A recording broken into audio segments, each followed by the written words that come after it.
Hai, bersama saya Cikgu Kama. Hari ini kita akan mulakan ulang kaji kepada semua pelajar SPM. So hari ini Cikgu akan mulakan bab 1 tingkatan 4, iaitu tajuk fungsi dan persamaan kuadratik. Okay, jadi hari ini kita akan belajar bab 1 iaitu fungsi dan juga persamaan kuadratik, di mana awak kena faham dahulu tajuk ni berkenaan apa. So cikgu akan explain dulu apa itu persamaan kuadratik. So persamaan kuadratik ialah dia kena ada persamaan. Jadi persamaan untuk kuadratik ialah y sama dengan ax kuasa 2 tambah bx tambah c. Dan fungsi persamaan dia ialah kita akan tulis dalam bentuk fx equals to ax kuasa 2 tambah bx tambah c. Okey, untuk nak kenal persamaan kuadratik, persamaan kuadratik ialah di mana dia ada satu sahaja pemboleh ubah. Kat sini awak boleh tengok kita ada satu sahaja pemboleh ubah x, pemboleh ubah x. Dan kuasa tertinggi untuk kuadratik ialah 2. Okey, sebelum cikgu pergi lanjut, cikgu nak awak buat bezakan dahulu apa itu ungkapan dan apa itu persamaan. Okey, ungkapan kita akan tulis dia dalam bentuk macam ni. X kuasa 2 tambah 2. Okey, ini ialah ungkapan. Kalau persamaan, dia mesti ada sama dengan. Kita akan tulis dia x kuasa 2 tambah 2 sama dengan kosong. Okey, so ungkapan persamaan. Okey, so untuk persamaan kuadratik, y sama dengan ax square plus bx plus c. Awak kena tahu a ni apa, B ni apa, C ni untuk apa. Jadi kenapa nak kena kenal pasti? Sebab kita bila nak solve, kita akan guna kalkulator. Bila kita guna kalkulator, awak kena tahu nilai A berapa, nilai B berapa, nilai C berapa untuk awak masukkan di dalam kalkulator. Jadi cikgu tak nak awak hafal A dekat depan, B dekat tengah, C dekat belakang. Sebab bila soalan ni persamaan ditukar tempat, nanti awak akan salah masukkan nilai A, B, C di dalam kalkulator. Jadi cikgu nak awak hafal ataupun awak kena tahu A bersama dengan X kuasa 2. B pasangan dia bersama dengan X dan C dia tak ada pemboleh ubah dekat belakang dia. Jadi bila awak kenal A, B, C tu bersama dengan siapa, jadi awak masukkan nilai dalam kalkulator tu nanti tepatlah dan betul. Okey, seterusnya kita nak tahu sama ada persamaan kuadratik dalam satu pemboleh ubah, dia ialah persamaan yang betul ataupun bukan. Jadi awak kena kenal dahulu macam mana kita nak menentukan dia ialah persamaan kuadratik di dalam satu pemboleh ubah. So, persamaan kuadratik dalam satu pemboleh ubah di mana kuasa tertinggi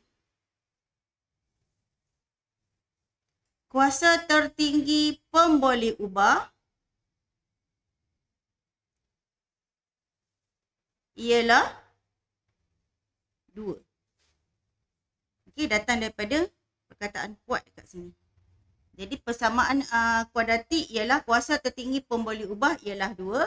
Dan dalam satu pemboleh ubah bermaksud dalam persamaan kuadratik hanya satu sahaja pemboleh ubah. Hanya satu sahaja pemboleh ubah. Okey. Baik. Cikgu bagi contoh. Kita nak tentukan sama ada contoh 1, 2, 3 ni persamaan kuadratik dalam satu pemboleh ubah ataupun bukan. X kuasa 2 tambah 15x tolak 10. Adakah ia kuadratik ataupun bukan? Jadi kita akan tengok syarat yang pertama tadi. Kuasa tertinggi pemboleh ubah adalah 2. Jadi kita tengok kuasa tertinggi dia 2. So syarat yang pertama lulus. Dan syarat yang kedua, dalam kuadratik dia hanya ada satu sahaja pemboleh ubah. Jadi pemboleh ubah kita ialah X. Dekat sini pun X. Jadi dua syarat ini lulus. So X kuasa 2 tambah 15X tolak 10 ialah kuadratik dalam satu pemboleh ubah. Jadi kita tengok contoh yang kedua. Kuasa tertinggi untuk soalan ini ialah 3. Syarat kita tadi, kuasa tertinggi ialah 2. So, dia tidak menepati syarat yang pertama. Dan pemboleh ubah kita ada 1 X. Syarat yang kedua, betul, lulus. Tapi dia tidak menepati syarat yang pertama. Jadi X kuasa 3 tambah 1 bukan kuadratik. So contoh yang ketiga, kuasa tertinggi untuk X kuasa 2 tambah 5Y tolak 10 adalah 2. So syarat yang pertama, lulus. Kita tengok syarat yang kedua, hanya ada satu sahaja pemboleh ubah. Dekat soalan ni kita ada pemboleh ubah X, kita ada pemboleh ubah Y. Tak lulus sebab dia ada 2 dekat sini, X dan juga Y. Jadi syarat yang kedua tidak menepati. Jadi X kuasa 2 tambah 5Y tolak 10 bukan kuadratik dalam satu pemboleh ubah. Jelas? Okey, seterusnya dalam tajuk ni kita akan belajar graf. Ada 2 graf dalam persamaan kuadratik. Iaitu kita ada graf senyum, kita ada graf masam. Macam mana kita nak tentukan graf ni senyum, graf ni masam? So first kali kita akan tengok nilai A kat sini. Nilai A yang bersama dengan X kuasa 2 ni. Jadi kalau nilai A ni positif, iaitu lebih besar daripada kosong, graf dia senyum. Okay? Kalau nilai A tu lebih kecil daripada kosong, graf dia masam. Macam cikgu bagi perumpamaan lah. Orang yang positif selalu senyum. Orang yang negatif, yang selalu fikir negatif, dia selalu masam. Okay? Jadi ingat je perumpamaan macam tu. Okay, untuk graf senyum dan graf masam, kita ada 2 titik kat sini. Ni favorite ni, iaitu titik minimum, titik maksimum. Dekat sini titik minimum. Kat sini titik maksimum. Okey. So, selalu cikgu tanya, titik minimum, titik maksimum ni kalau dia duduk dekat yang ada paksi X, paksi Y, jadi 2 titik ni kita baca pada paksi mana? Okey. Jadi awak kena tahulah 2 titik ni kita akan baca atau kita akan ambil nilai dia pada paksi Y. Okey, paksi Y. Okey, kemudian untuk 2 graf ni, selain daripada titik minimum dan titik maksimum, kita ada paksi simetri. Kat mana? Kat tengah-tengah ni. Awak nampak macam ni. Ni ialah paksi simetri.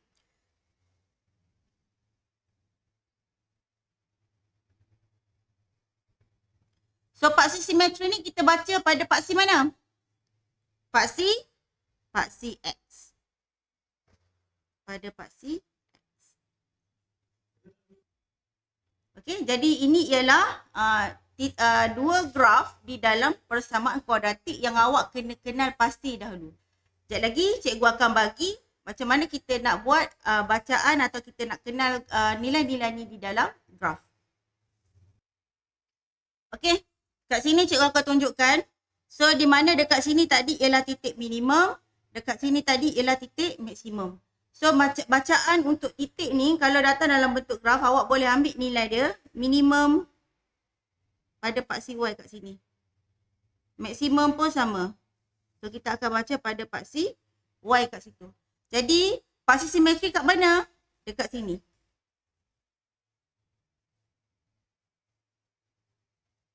Okay. So, sini ialah paksi simetri. Kat sini tadi ialah titik.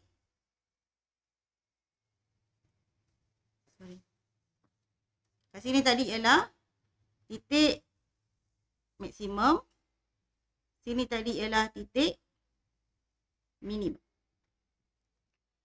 Okey, jadi kalau dalam soalan, dia tanya awak, nyatakan nilai paksi simetri. Contoh dekat sini cikgu bagi sini 4, sini 2.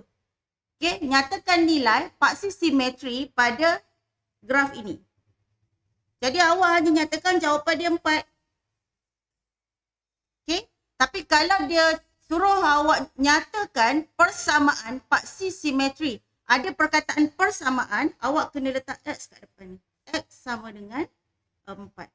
Itu adalah perbezaan jawapan untuk paksi simetri. Sebab ada dalam soalan tanya, Nyatakan persamaan paksi simetri. Pelajar jawab 4 sahaja. Jadi jawapan dia salah. Sebab dia nak persamaan. Dia kena ada equation kat sini.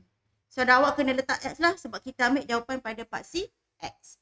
Selain daripada itu, kalau dia tak bagi dalam graf, paksi simetri ni, untuk persamaan paksi simetri, kita ada formula. Apa formula dia? Persamaan paksi simetri. Persamaan dia ialah X sama dengan negatif B over 2A. Jadi cikgu minta awak hafal persamaan ini sebab dia tak ada dalam rumus dekat depan. Jadi kat mana kita nak ambil nilai ni? B dengan A ni dekat equation yang dia beri dalam soalan, yang mana Y sama dengan AX square plus BX plus C. So B ni kita ambil nilai dia letak sini. A ni pun kita pun letak sini. So dapatlah jawapan dia. Okey, itu sahaja daripada cikgu. Jadi kita akan jumpa untuk next. Cikgu akan tunjukkan contoh dan juga soalan-soalan dalam SPM bagi topik ini. Jumpa lagi.